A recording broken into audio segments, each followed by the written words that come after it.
All right, we need to talk about this new TMZ post about a second suspect being identified where Mark Garagos and TMZ's Harvey Levin were chatting about this. Mark Garagos is saying that he got information that the cops are zeroing in on a second suspect, and this person was the last person to park David's Tesla. And I do want to say first that this is information that we have heard already, that they were zeroing in on somebody else, and we heard this information about somebody parking David's Tesla from the PI, Steve Fisher. And even though some of this information we have already heard already, there is some important information that they are talking about that is new. And it's detailing how the cops are actually handling this investigation, which is quite interesting.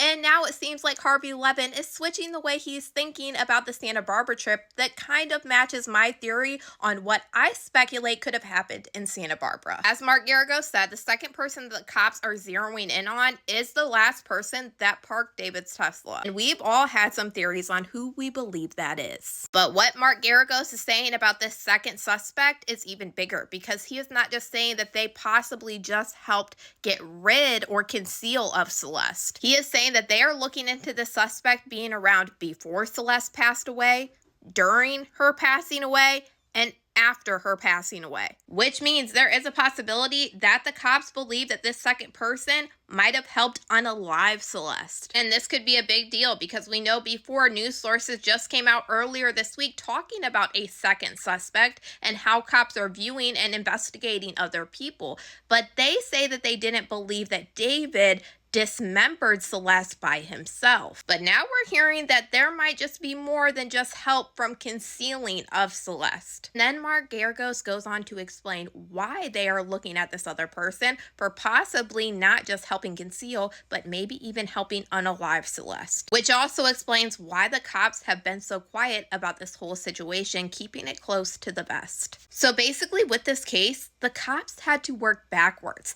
They first got the information about who was the last person that parked David's Tesla. Then from there, they used multiple different resources to go backwards and pinpoint this second suspect with David. Mark Garagos said that they did this by social media posts and phone locations, pinpointing that second person to David's location. He said one reason why the police took so long is they had to actually subpoena the social media companies about different postings, and this is how they were gathering information. They were basically gathering a timeline, working backwards to see how people align with one another. And Mark Garagos does say that this timeline that they have is pinpoint down to minute by minute almost. He does end up talking about the Santa Barbara trip, believing that the second person probably was on this trip. On to say that they used David's phone's location and the second person's phone location that both obviously pinged in a general location in Santa Barbara County. He said not only did they just use the phone location data, they also used Tesla data, which would show you the same thing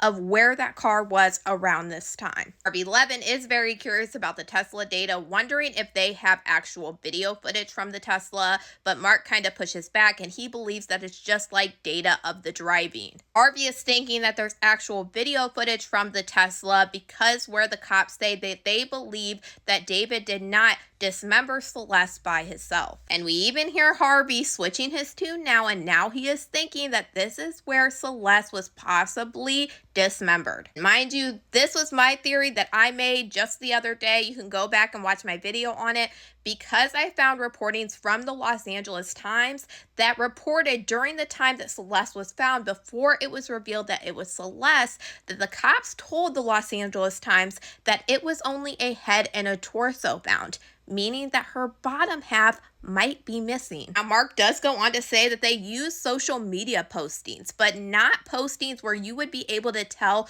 where they were at the time. Like, there was no pictures of them in Santa Barbara County. They actually use data from these social media posts that show your location. So all of this is what's really interesting about this TMZ post, not just about the second suspect, but how they're actually narrowing in on the second suspect and how they're actually investigating this case into what happened to Celeste. Mark Garagos is confident that the police have this timeline so incredibly tight. He even said how they narrowed down when they believe Celeste actually passed away. They got into the Tesla data and they were seeing the date when the car movement started on the street that David lives on. And then from there, they would keep on moving backwards, and then this is where they found the last person that parked the Tesla. And from there, they just kept on going backwards and connecting David with this second suspect. And then we know that the cops did have to put in a lot of work with this. They had to subpoena phone companies, social media companies, and everything. This part is a big sigh of relief to me because now we know why the cops were being so quiet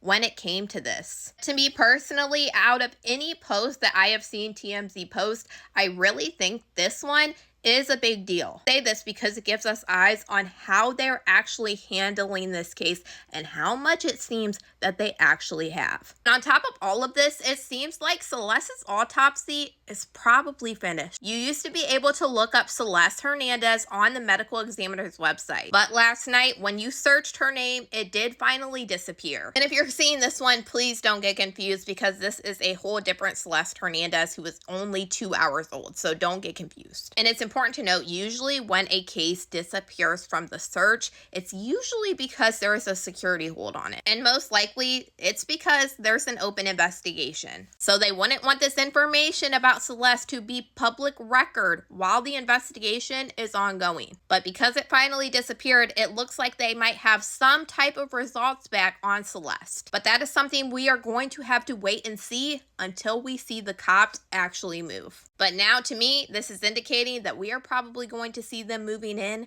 very, very soon. Mark Geragos did say one other thing that I kind of believed as well. He thinks that the cops will go after this second suspect to try to get them to talk. He was curious if it's possible that it happened already. He said usually this is how you see cops move. They will go after somebody else to try to get information that they need, and they will cut that person a deal, and then they will really hammer down on that main suspect. And I do find this part very interesting because we heard from other news sources this week that some people that are around David were talking. But this is something that we are literally just going to have to watch and wait for it to unfold.